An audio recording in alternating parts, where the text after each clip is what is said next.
está David Páramo. David, ¿cómo estás? ¿Qué tal, Pascal? ¿Cómo estás? Buenas noches. Interesante todo lo que pasa en esta séptima ronda de renegociación del Tratado de Libre Pues más bien Comercio. de miedo, ¿no? Yo diría que no. ¿No? A ver, a lo mejor es que yo soy muy optimista o veo las cosas de una manera diferente. Cuando empezó el Tratado de Libre Comercio, Estados Unidos, un día sí y otro también, decían que se iban a levantar de la mesa si no les gustaba lo que estaba pasando. Hoy el representante comercial de los Estados Unidos, Lightyear, dice, "Puta, nos sentimos decepcionados porque no vamos más rápido".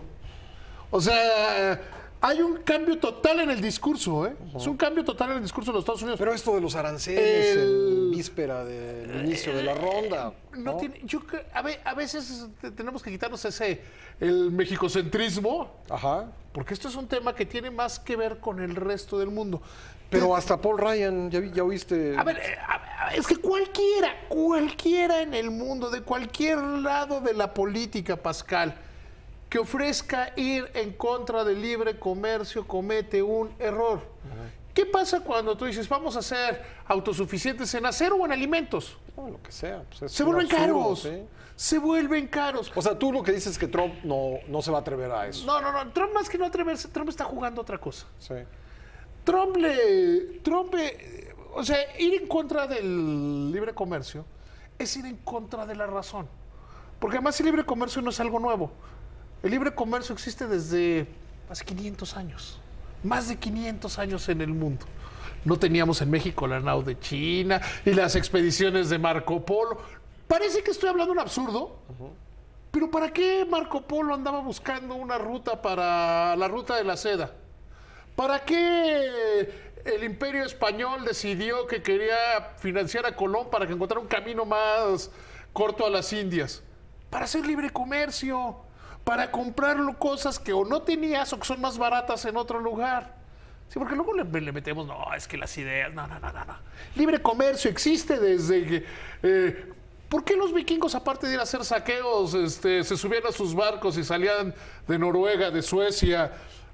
Iban a ver qué conseguían. Y así se hacían las redes comerciales.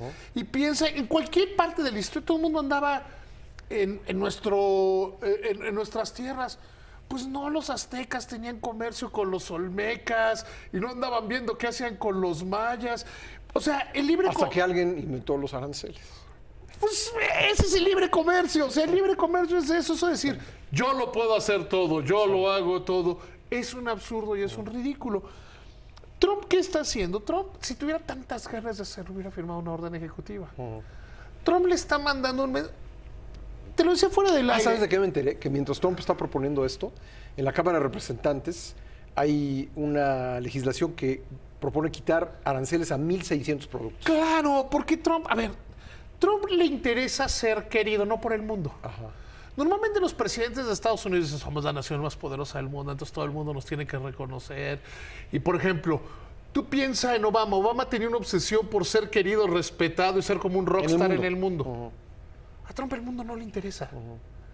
A Trump le interesa que el ciudadano de un lugar perdido en los Estados Unidos, de estos lugares que son semirurales o semiurbanos, lo quieran. Esos son los que le gustan a Trump.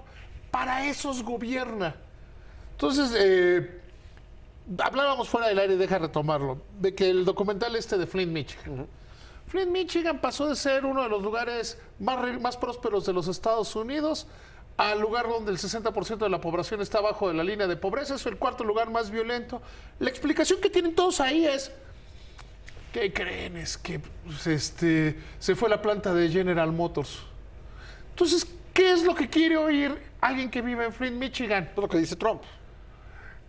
Voy a poner un arancel porque no hay país si no hay acero.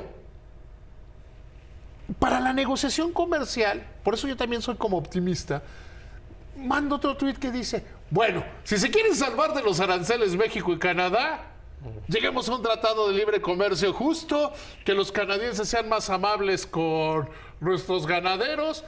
Y como de México ya no encontró un tema económico, dijo, bueno, y que ellos dejen pasar menos droga.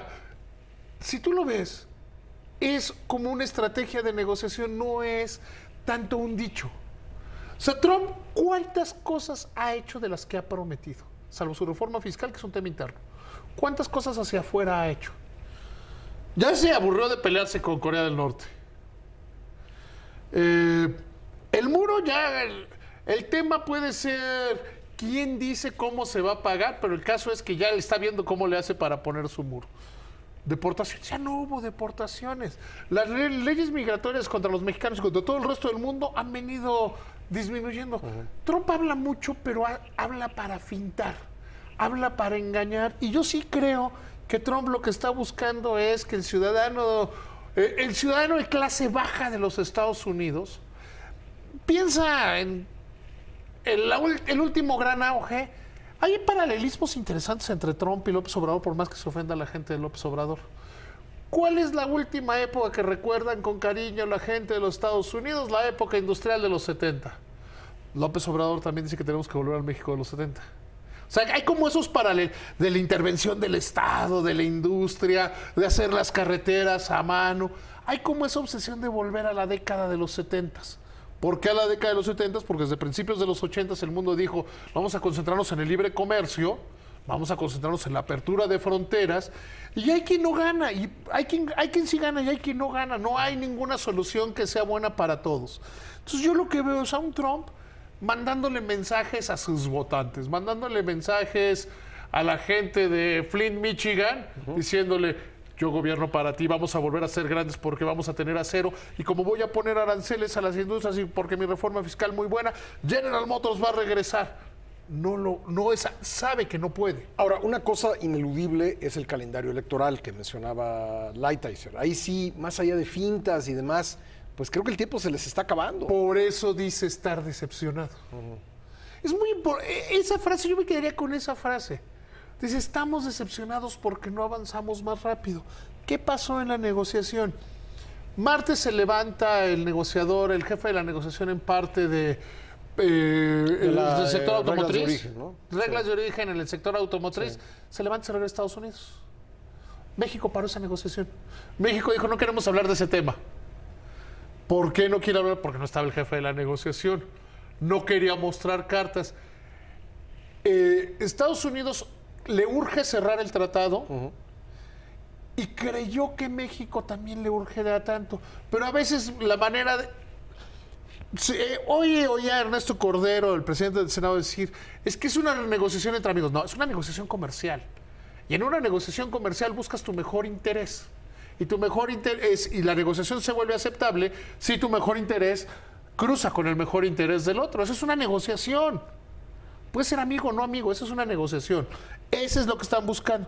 Entonces, quizá el gobierno de Estados Unidos calculó mal la prisa de México. Porque México... Es falso que México vaya a dejar de negociar el 1 de julio. Gane quien gane la elección, el presidente Peña y su equipo han dejado claro que ellos van a negociar hasta el último día de noviembre. Porque es su obligación, ¿eh? Mal harían si dejaran de negociar. Que podrían invitar al gobierno de transición, etcétera, etcétera, etcétera.